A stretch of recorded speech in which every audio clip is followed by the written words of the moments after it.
სახელითა მამისათა და ძისათა და სულისა წმინდისათა ჩვენთანაც ღმერთი ეკლესია ჩვენი ღვთის სიტყვით ასაზრდოებს ადამიანებს და მისი მაგალითით ზრდის და დღევანდელ სახარებაში წავიკითხეთ თუ როგორ შევიდა უფალი ჩვენი იესო ქრისტე სინაგოგაში.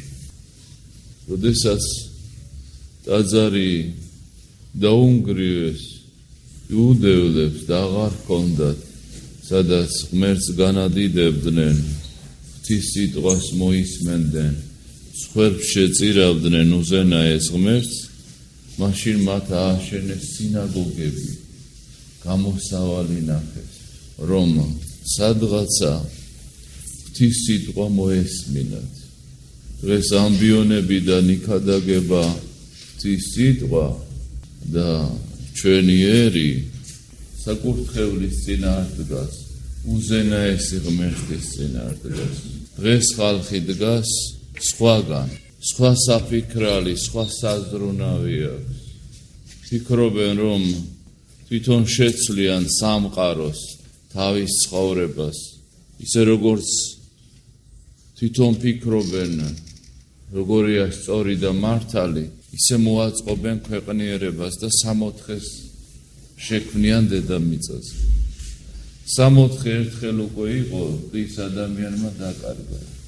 და თუ მაინც და მაინც სამოთხე უნდა ეცადოს, რომ სამოთხეში დაბრუნდეს, მამასთან დაბრუნდეს, სათასასუფეოში დაბრუნდეს. ძველ დროში, ადრეულ საუკუნეებში, ჯერ კიდევ ქრისტემდე, ძველი აღთქმის პერიოდში, ოღონდ ღვთის სიტყვა მოესმინათ და რო აღარ ეპოვებოდათ ტაძარი, სინაგოგები ააშენა ხალხმა. და იქ დადიოდა დიდი თუ მცირე, ტაძრებში ზდიდნენ თავიანთ შვილებს. და მათ შორის აი ამ სინაგოგაში იმყოფებოდა დღევანდელი სახარება ამბობს ადამიანი, რომელიც იყო ისე მოხვირილი, რომ მხოლოდ მიწას ხედავდა, ზეცას ვერ ეძლო, რომ თავი აეწია. საშინელად იყო მისი სხეული დამახინჯებული და დაკრუნჩხული. ალბათ ჩოჩვით დადიოდა ეს ადამიანი. მაგრამ მაინც იქ იყო, სადაც ზეცისა ეგულებოდა. იქ მიდიოდა, რომელი სალოცავიცა და შესაკრებელიც ღმერთს იყო მიკუთვნებული. ზეცაზე ჰქონდა სასოება. როგორიც იყო, რარაირიც იყო, რა მდგომარეობაშიც იყო, ურთულესში. მაინც ახერხებდა, რომ წასულიყო და მოესმინა წმინდა წერილიდან სულიერი საზრდო მიეღო და განმარტება მიეღო. აი ეს რაოდენე არცხვენს დღევანდელ ადამიანს, რომ 1000 მიწიერი სურვილების გამო, პატივმოყვარეული თუ სხვა სურვილების გამო მარხვასაც დააგდებს, ლოცვასაც დააგდებს, ტაძარს სიარულსაც დააგდებს, 1000 მიზეს მოიდებს და როგორ გვამხელს ეს მოხუცი ასაკიანი ადამიანი 18 წელი, 1 და 2 და 18 დღე კი არა, 18 წელი ისე იყო, რომ ზეცა არ უნახია და დაკრონჩული სხეული ჰქონდა, მაგრამ 18 წლის მანძილზე ერთგულებდა უფალს, არ დასცდენია ძვირიანი. უფალი გულთან ხილავია, ყველას გულს ხედავს, ვის რა სურვილები და რა მიზნები აქვს. რისთვის არის სალოცავში მოსული და ან არ არის მოსული.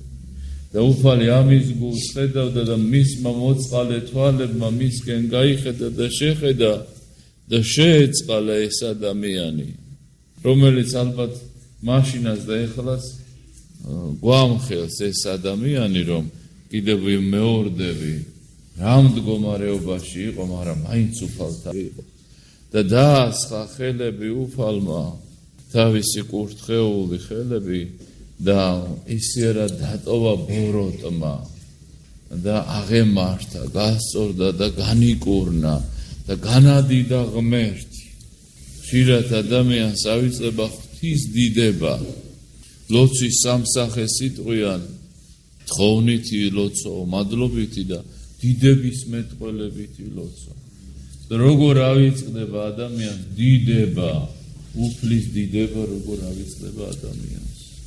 დილა რო გაცენდა მის თავზე და არ დაავიწყდა უფალს მისი გაღვიძება ხატოვნად რო ვთქვათ, ამისთვის მადლობას არ ამბობს ადამიანი. რო დაღამდა და ბევრი ვერ მივიდა იმ დღეს სახლში, მაგრამ ის მივიდა სახლში. და არ აღუვლია დიდება შენ უფალო ამ დღისთვის კიდე ერთი დღე რომ აჩუქე და 1000 სამადლობელია თუ ჩაუკვირდები. და ამ დროს რა მოხდა ეს ადგილი ჩვენ ბევრჯერ განგვიმარტავს და აღარ მინდა ის გავიმეორო რაც გვითქვავს ამის შესახებ თქვენ მოგისმენიათ ეს აქე და ცოტა სხვა რამე მინდა ვთქვა. აი როგორი სიხარული იქნებოდა ეხლა ჩვენ რო წარმოვიდგინოთ რომ აი ჩვენ სიახლოვეს ჩვენ ტაძარში იყოს ასეთი მძიმე მდგომარეობის ადამიანი დახრილი ორად მოხრილი და მიწას მიშტერებული და წლები უყურებდეთ და ვიტანჯებოდეთ მისი აი ამ მდგომარეობით და ვერაფერს ვერ შველით. მას კი იმედი ზეცაზე აქვს და მოვიდა უფალი და განკურნა. ესე იგი სასწაული რო აღესრულოს და განიკურნა. ალბათ რა თქმა უნდა თუ გუნური არ არის ადამიანი სიხარული იქნება. მაგრამ იმ სინაგოგაში ეგრე არ მოხდა. არ გაუხარდათ. აღიმაღლა სინაგოგის თავარმა ხმა და თქვა რომ აი 6 დღე არის იმისთვის რომ ადამიანი განიკურნოსო. თითქოს ეხლა ის ამდენი წელი რომ მიდიოდა ვინმე უშლიდა ხელს რომ განეკურნა. და ეს შაბათი უფლის დღეაო. ესე იგი ხშირად მაშინაც და ეხლაც კანონებში არის დატყვევებული ადამიანი. ცდილობს სკრუპულოზულად შეასრულოს რაღაცები და სული და შინაარსი ამისით დაკარგულია. კანონი ადამიანისთვის არის შექმნილი და არა ადამიანი კანონისთვის. ესე იგი უფალს ედავებიან ირიბად გსცემენ და საყვედურება რომ რატო განკურნე შაბათსო. ესე იგი შაბათის ცნება კი ჰქონდათ, მაგრამ ეს იმას არ ნიშნავს რომ ის უაზროდ გაიგო ეს ცნება. უფალი ეუბნება რომ შაბათსო ვირს და ხარს ხო ახსნი და წყალს დაალევინებთ, ანუ შრომობთ რაღაცა გაგებით ხო? გეწყალის რომ მთელი დღე არ იყოს და წყალს ალევინებთ. ეს აბრაამის ასულიაო. განიკურნა, გადარჩა მათი საკრებულოს წევრი და ესე იგი ესენი შურით აღივსნენ.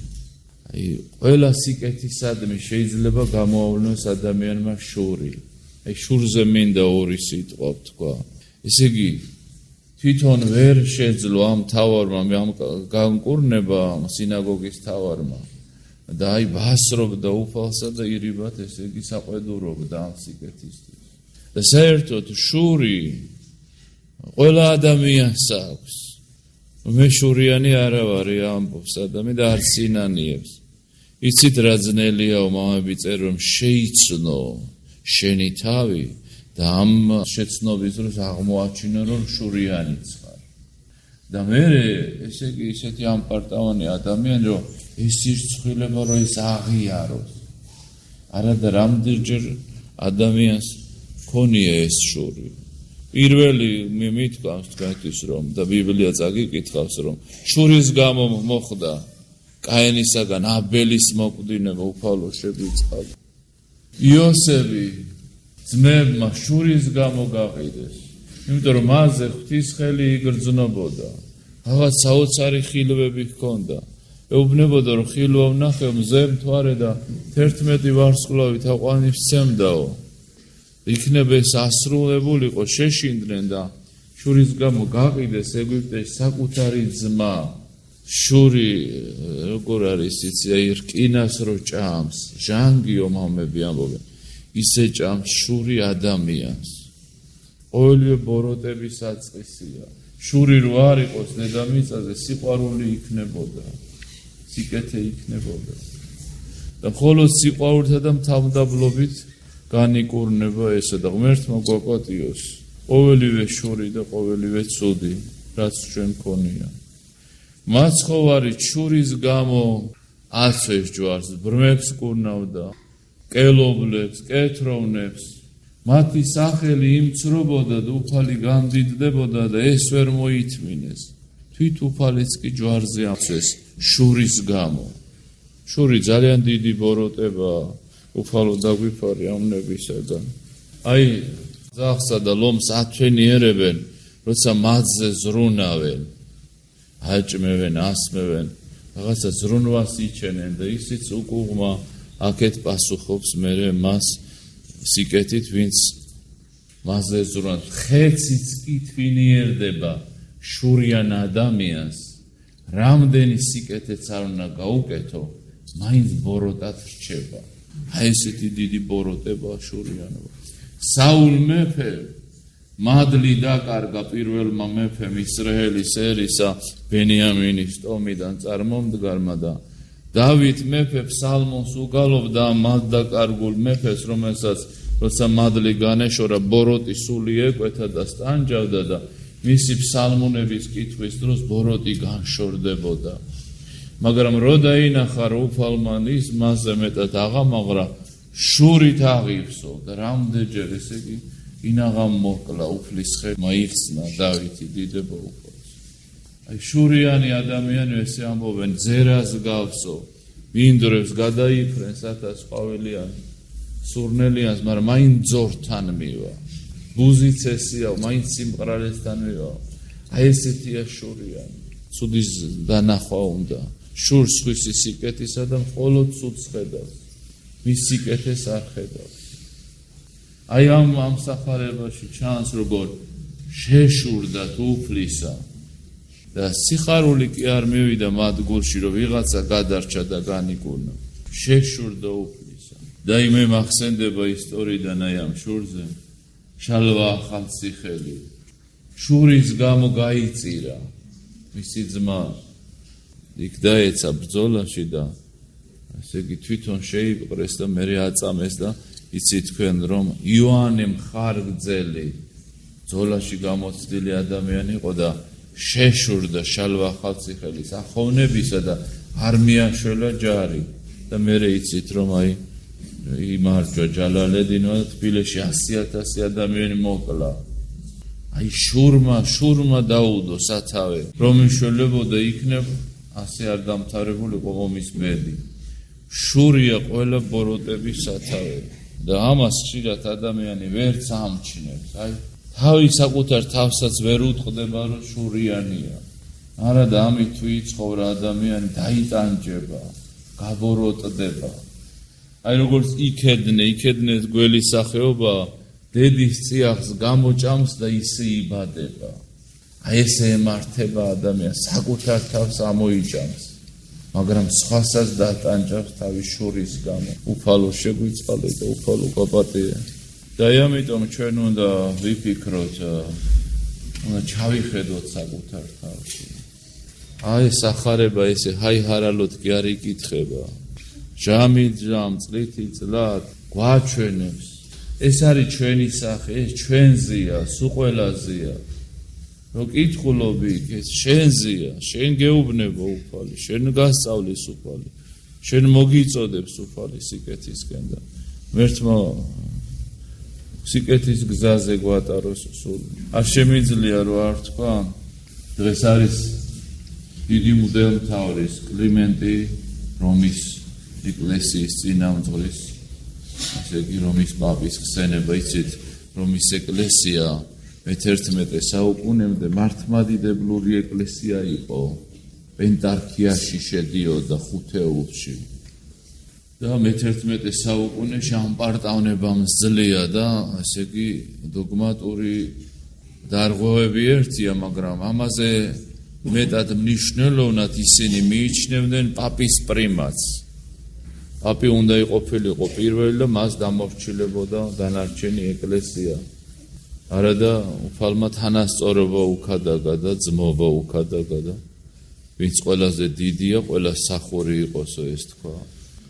და იმ რომის პაპზე ვამბობ, დღეს ხსენებული წმინდანები შეგვეწირა და მათ შორის კლიმენტი რომის პაპი მართლმაიდებელი პაპი და საოცარი ცხოვრება ჰქონდა ორი სიტყვით გეტყვით მის ცხოვრებას. მისი დედა და მამა კეთილშობილნი იყვნენ, ღვთისმოყვარენი და სამი ვაჟი ყავდათ. და ერთ-ერთი ადამიანი, სადაც ისინი ცხოვრობდნენ, ამ ქალზე ძალმომრეობდა. და არ უნდოდა რომ ქმრისთვის ეთქვა, რომ შუღლი უსიამოვნება და ამ მკვლელობა არ მომხდარიყო და ქმარს უთხრა, რომ უნდა წავიდეო ცოტა ხანი ათენშიო. ანუ რაღაც გარიდებოდა სიტუაციას და ჩაჯდა დაითანხმა მეუღლე და ჩაჯდა გემში და წავიდნენ. და აი გემი დაითქა. და ეს ხალი გონდა კარგული გამორიყა წყალმა.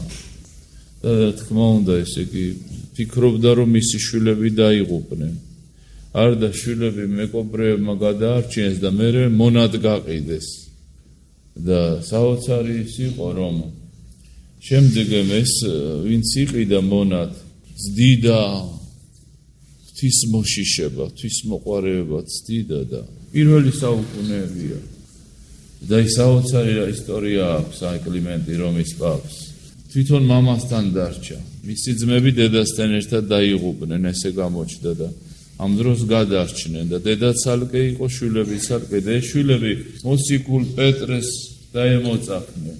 და მამამისმა რომ გაიგო კლიმენტისა, რომ ძის წმინდისა, რომ ათენში არ ჩასულა რამდენიმე წლის მერე დატოვა შვილი და წავიდა ძებნად. და ამასობაში პეტრე მოციქული გადააწყდა ამ ქალს, რომელიც ამ სანაპიროზე მათხოვრობდა, ისე იყო დაგლახაკებული და თვის განგებით უფალმა გაუცხადა, რომ ეს დედა იყო იმისი, ვინც უფალმა მას მოუყვანა ის ორი ვაჟი, გამოწაფებული ვინც იყო და უთხრა, რომ შენი შვილები ჩემთან არიანო. უფალმა მაუწყაო, რომ შენი შვილები ჩემთან არიანო და წაიყვანა თან. და რა თქმა უნდა, როგორი სიხარული იქნებოდა დედა და შვილების შეხვედრა. მამა ძებნად არის გამოსული და კლიმენტი დარჩა მარტო. და დაიწყო ამ მწუხარებამ დააწყებინა ფიქრი სიკვდილზე, სიცოცხლეზე, მარადისობაზე. და მერე ღმერთამდე მივიდა და დაემოწაფა ბარნაბა მოციქულს. მან პეტრესთან მიიყვანა ის. აი საოცარია ღვთის განგება. და მამამისი როგორ შეხვდათო, პეტრე მოციქული ზღვისპირას ლოცულობდა და უთხრა ამ კაცმა, რომ გამწარებული იყო, ოჯახი დაკარგა და არც საში არისო ღმერთი და არც დედამიწაზე ტყუილად იღლები, ნუ ლოცულობო. უთხრა ესე და ესე დამემართაო, ყველა დავკარგეო, წმენა გაებზარა. და პეტრე მოციქულმა გულისხმა ხო, რომ ეს ისტორია ხო იცოდა, წაიყვანა და აჩვენა ეს ხო არ არის შენი ცოლ-შვილი. აღმოჩნდა რომ ეს ოჯახი ღვთის განგებით ისევ შეიკრიბა. იქ ცხოვრება საოცრად არის აღწერდა, ხა ძნელია წერტი მძიმედ მოყვდა. მოკლედ შემდგომ ესე იგი მოიქცნენ, გაქრისტიანდნენ ყველანი და მერე ესე იგი სიკვდილის წინ პეტრე მოციქულმა აკურთხა რომის ეკლესიის ესე იგი ეპისკოპოსად და მერე აი გახდა მეთაური ეკლესიისა და საოცარი ეს იყო ქადაგებელი, მასწავლებელი, ქველმოქმედი, უამრავს მოაქცევდნენ და მერე გადაასახლეს ყირიმში. იქაც საოცრებებს აკეთებდა, მოაქცია იქაური ხალხი. ქვის სამყეხლოში იყო, წვეთ და იქ ეკლესია გამოკვეთეს. და შემდგომ მოკლედ დიდი წამების შემდგომ რომ დაინახეს, რომ იქაც ქრისტეს ქადაგებდა, აწამეს და ზღვაში ჩააგდეს. და საფრთხობა და საოცარი რამ იყო, წლით იწლა ზღვა მიიქცეოდა სიღრმეში და მისი უხრწნელი სხეული არ გამოჩნდებოდა ხოლმე. საუკუნეების მანძილზე ესე იყო. და მე-9 საუკუნეში 50 წელი აღარ გამოჩნდა ეს. და მერე კირილე და მეთოდი დადგნენ ლოცვად ეს ორი დიდი სიწმინდე, კირილ და მეთოდი, ისევ გამოჩნდა მის სხეული, ამოაბრძანეს და დააბრძანეს ესე იგი მისი ნაწილები კონსტანტინოპოლში და ასევე იყო კიევში. სლავთა განმანათლებლად ითვლებიან ესენი. და შეგვეციოს ეს დიდი სიწმინდე, წმინდა კლიმენტი და დღესენებული წმინდანები. საოცარი ცხოვრება ჰქონდათ. საოცარი ცხოვრება ჰქონდოდა. დღეს როგორ გჭირდება მათი დახმარება. ჩვენი ქვეყანა სულ განსაცდელშია. განსაცდელი ახალი არ არის ამ ქვეყნისთვის. იმპერიათა შორის იხლიჩებოდა ეს ქვეყანა. და ეს იმპერიები, ვისაც ისტორია წაუკითხავს, ცდილობდნენ, რომ ერთმანეთი უხეშსიტყვა უნდა ვთქვა, დაეჭამათ ქართველებს და ეს დასუსტებული ქართველები, ეს დასუსტებული საქართველოს კურთხეები ერთმანეთზე გადაკიდებული, მერე გაენაწილებინათ შუაზე. აი რაღაცა დღესაც ასეთია. დიდი იმპერიათა ინტერესების შორის იყოფა ქვეყანა. და ამ დროს ესე ქართველები ვერ ნახულობენ, ესე იგი საერთო ენას. მე არ ვიცი, აი, ამდენი ზიზღი როგორ არის თითოეულ ადამიანში. იმდენ ზიზღს აფრქვევენ, იმდენ სიძულვილს სად აქვს, რომელ გულშია. ასეთ გულში ღმერთს რა უნდა? და უღმერთოდ საქმე არ კეთდება. უფალთან ვერ მოვიდა ჩვენი ხალხი. როცა ჩვენი ხალხი უფალთან მოვიდა და მთავარი იყო თუ მცირე იყო, უფლის წიაღში იყო, მაშინ ოქროს ხანა დაუდგა ქვეყანა. და დღეს რა გამოდის? ევროპისკენ, ამერიკისკენ, რუსეთისკენ, ქრისტესკენ არ ამბობენ. არასოდეს, ვისაც ერთი წიგნი მაინც აუკითხავს ისტორიისა, ნახავს, რომ არასოდეს ჩვენ მხარეს არავინ არ იყო. მხოლოდ ღმერთი იყო ჩვენ მხარეს. ყველას თავისი ინტერესი ჰქონდა. არ ყოფილა ასეთი ისტორიაში.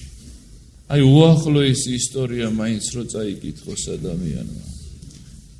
არ ყოფილა ესა და დაეყოფილია პოზიციებად და ოპოზიციებად და რაღაც საშინელებებად არის დაყოფილი და რანძღავენ, აგინებენ და არის ერთი ამბავი და დღეს ვიღაცა სემენ, მერე ვიღაცას დაასახიჩრებენ და იქ უფალი არ არის. იქ უფალი არ არის, სადაც სიძულვილია, სადაც რისხვა, სადაც წყებლა.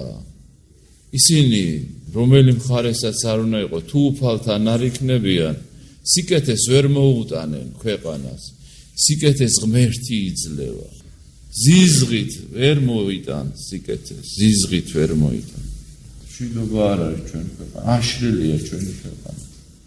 აი, დენთის ზეზის რა ერთი და აფეთქდება ყველაფერი და ვინც არგებლობს ამით, ისევ ქართველთა და საქართველოს ცხოვრთა ოჯახები იტანჯებიან. ამიტომ მე მაინც ვამბობ, რომ ჩვენ ქრისტესკენ უნდა გავიხედოთ და ქრისტე გვასწავლის და ეკლესია გვასწავლის, რომელი გზა არის სწორი. ჩვენ რატომ მოვედით აქამდე? ერები გაქრა. აი, ანტიკურ ხანაში რომ საკვირველებებს ახდენდნენ და სოფლიო საოცრებებს ქმნიდნენ, ის ერები აღიგაო პირისაგან მიწოდა. ეს ჩვენი ხალხი, ეს ერი, ეს ქვეყანა მოვიდა. და რატომ მოვიდა? არასოდეს არ გადაუხვევია ქრისტეს გზიდან. უფალმა თქვა, მე ვარ გზა, ჭეშმარიტება და სიცოცხლე. და ჩვენი ერი უნდა დადიოდეს ამ გზაზე. მისი მასწავლებლები, ევროკავშირის დეპუტატები და ან რუსეთის დუმის წევრები და ან ამერიკის კონგრესიდან კი არ უნდა იმართებოდნენ, კი არ უნდა გვასწავლდნენ ისინი.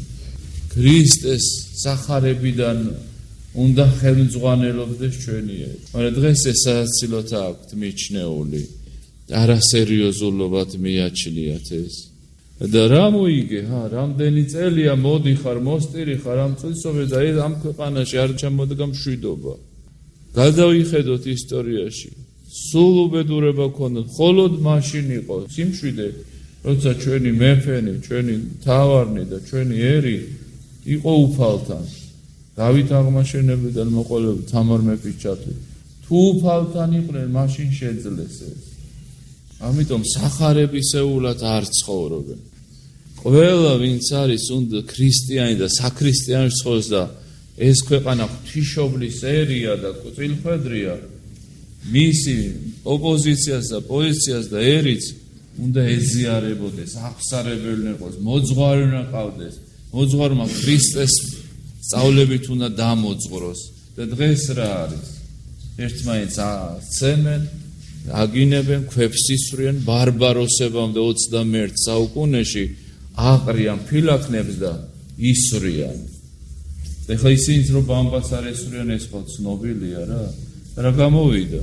ამიტომ ქართველი ხალხი უნდა წავიდეს ქრისტესკენ. ჩვენ მივდივართ უფალთან. ეს ხომალდი, ეს კიდობანი უფლისკენ მიცურავს. ვისაც აქვს სურვილი იყოს ამის წევრი და თუ მაინც და მაინც გულისწყდება სამშობლოზე, მერთი როგორც ასწავლეთ, სახარება როგორც ისე იმოქმედებს და ჩვენი სამშობლო აღზევდება და გაბწყინდება. გამოსავალი ქვების სროლაში არ არის. ზიზღში არ არის, ცილის წაებაში არ არის გამოსავალი. ლოცვაშია გამოსავალი. სახი აქვს დაკარგული ყველას და ყველაფერს. სახი აქვს დაკარგული. ამიტომ სახეო თუ გინდა შეინარჩუნო ქრისტესთან უნდა იყო. მერთმა დაგლოცოთ, მერთმა გაგახაროთ, ჩვენთან ნარს ღმერთს.